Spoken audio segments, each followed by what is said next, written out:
So you get the job of a lifetime. Sports is really, where your passion is. Journalism obviously is what you've been working so hard on, and through want of going through all kinds of networks, you finally kind of get that gig, that sports gig, right? With that praise in your own headspace, where you're feeling, like I think I'm doing pretty well for myself. There does come some moments of negativity.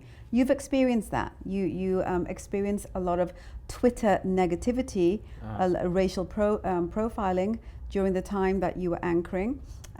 People had a problem with your ethnicity, and how could you potentially be an expert in white man sports when you're brown? So I want to take you back there. I think it's important that we tell this story. I think it's important that you tell us how it made you feel and how you kind of got through it. Because there's a lot of people, in every ethnicity that face racial profiling. It's tragic that we are living in times where this is so predominantly in our face today, but it really is, right? Even in a place like you, it's almost like if it's sports, it needs to be white man sports. So take me back there when you found out that Twitter was going nuts with this stuff. What was your first thought? I was surprised, to be honest. I mean, I'm born and raised in Toronto. I grew up in Toronto. I think it's the greatest city in the world in terms of acceptance, inclusivity, tolerance. I hate the word tolerance, because tolerance sounds like you're just tolerating someone, like I'm going to tolerate you. But you know what I mean. And I think what the experience taught me is that Toronto is not Canada. Toronto is Toronto. And small town Canada, even small town Ontario, is very different than Toronto.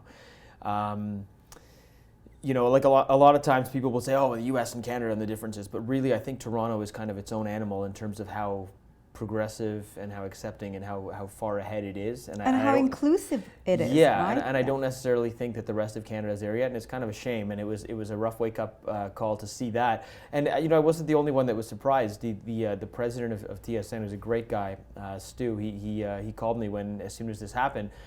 And just, I could hear it in his voice. He's like, I feel terrible. And I had no idea this was going to happen. If I knew this was going to happen, I obviously would have not put you two on the desk together that night, knowing we were coming out of a huge Alberta audience.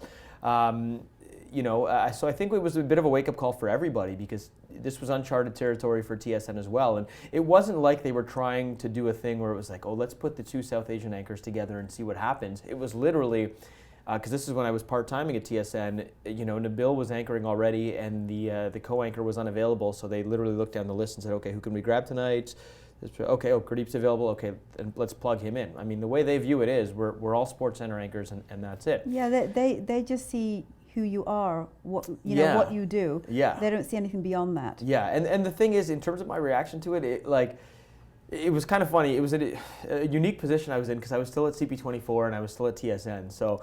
I know when I walked into CP24 that morning, the following morning, because I was doing CP24 the morning after TSN, I think people were kind of handling me with kid gloves. I walked in and people were kind of like, so are you okay? Or do you want to, do you need some time? And I was like, no, I'm fine. What's the issue? Because, if you really look at the tweets, and they're out there, the articles are out there, it's nothing that I took personally. Right. I'd be more offended if, and I still, you still get tweets saying you suck all the time. That happens. People get that because people are opinionated in sports, right? I mean, people, if they don't like what you're doing, or if they think you're slightly biased towards one team, they're going to tell you that you suck. Or if they don't like your hair, they're going to tell you you suck. Tweets where someone might say to you, I don't think you're a good sports broadcaster, that would actually hurt me more than somebody saying, why are you doing hockey highlights? You're brown. Because to me, one of them is attacking your ability as a broadcaster, which if someone thinks I genuinely am not a good broadcaster, then that does affect me. Or I do think about that, at least it registers. If someone just isn't comfortable with somebody with brown skin reading hockey highlights, that's their issue, not mine. So I actually, as odd as it sounds, I really didn't take that situation personally at all, even though it seems like the kind of thing that might really offend you. To me, it was more just like, man, there's some small-minded people in this country still. So it was more of a wake-up call in that respect rather than a personal attack or anything I felt bad about. I mean, I was feeling great the next day. I mean, we had a good show. The producer was happy with, we left the studio that night and the producer was like, great show. Nabil was happy, I was happy. the content of the show was great. It was just a few small-minded people who sort of put out some pretty offensive stuff, and it's Twitter, it's keyboard warriors. We know you have to take everything with a grain of salt on social media, whether it be someone pumping your tires or someone bringing you down. You really sort of have to play it even keeled, because the truth is always somewhere in the middle. Absolutely, and you kind of ask for it in a way when you kind of put yourself out there in a media realm. In terms of, and I'm not saying it's right or wrong. What I'm saying is that you know that someone is going to say something about you that it could in some way be completely politically incorrect, and because you're, for want of the platform you're on, right? You're out there for the world to see, right? Racial profiling is a big issue, especially in today's society. When you look at what's happening in politics, in just the whole overarching theme and feeling that people are getting across the world right now. How do you feel about kind of what you're seeing happening in society right now? Of course, you've had it from a public perspective, and you've explained how you don't attach yourself to it. There's not an emotional connection for you because that's someone else's perspective and they're entitled to it, right? Yeah. And if they would have shat on your expertise, that would have been a bigger deal for you. I get that. Yeah. But as someone who is cultural, what are your thoughts on that? On kind of the climate of today's society. It's alive and well. Yeah.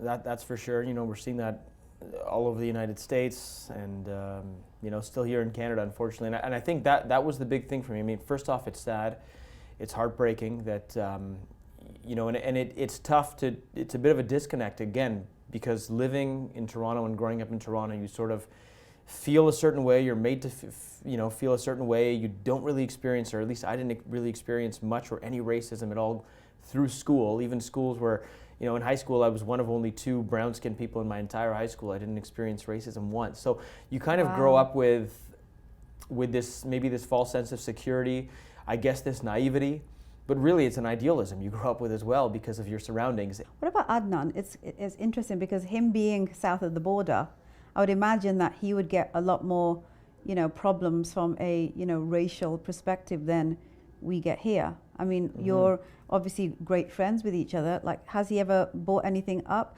that kind of makes you think that you're really lucky to be where you are? That's a good question. I've never explicitly asked him about the racial angle since he's been with ESPN now for about 4 years, I think. I haven't explicitly asked him that. Maybe I'll ask him tonight.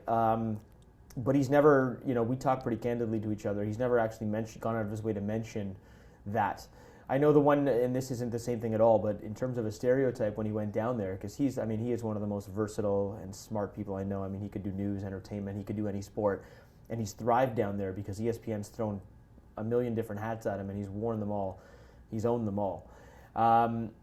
But I know when he started there, they just thought he was the hockey guy. They're just like, it's the guy from Canada. Oh yeah, we'll give him hockey, whatever, So it took him a while to sort of break that stereotype and say, oh no, like I can do NBA, I can host baseball tonight, I can host college football. Whatever you throw at me, I got it. Up in Canada, we do more than just watch hockey. So I know it took him a while to break out of that stereotype.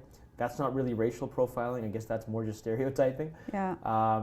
So that's a good thing, though. Yeah. That's a great answer because, as much as we're kind of bombarded with so much racial tension out there right now, it's good to hear that not everything we face, from our community is, attached to that. What next in your career? See, that's a really good question because I feel like I've been chasing this dream I'm 32 now. I was 19 when I had my aha moment. So. Math is not my sport. I guess that'd be about 13 years I've been chasing this dream. And TSN was always sort of my end game. And I got there by 30. So I feel like I was constantly running to get to a place, and I'm here. And finally I've been able to stop moving my feet like that and just kind of look around and enjoy it. And, human nature takes over. So, TSN is probably where I envision myself for the rest of my career. But now you sort of start wondering, now that I'm comfortable, now that it's been 2.5 years there, you kind of start saying, okay, well, what else within the confines of where I am, So now it's just about, you know, there's some talented people at TSN. So now it's just about climbing the ranks. Staying there, right? Climbing the ranks internally, you know, getting in your boss's good graces.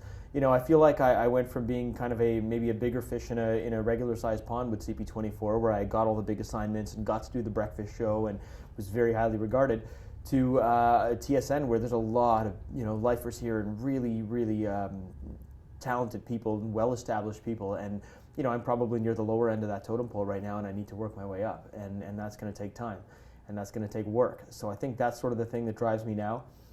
And you know, also, as you well know, it's an evolving TV landscape, and by evolving I mean degrading TV landscape, and there's layoffs happening left, right, and center. So it's also about, you know, finding ways to reinvent yourself and staying relevant and staying useful in this industry, and asking yourself, you know, are there any other things I need to be doing to sort of make sure that I've got my foothold in this industry. I bring it back to, you know, the students that I still meet with on a, you know, almost bi-weekly basis to sort of give them advice and watch their demo. And it's tough because I feel like in the 10 years ago when I broke in versus now, man, it's a lot tougher for the students who are trying to break in now. In one sense, it's easier because you've got avenues that I didn't have, like, you know, like YouTube and sort of Instagram and other ways you can sort of make yourself seen, but there's just a lot more noise to sort of make your voice heard, right? So I feel quite lucky that I sort of broke in before the voices and the attention span became as splintered as it has in terms of where we are now.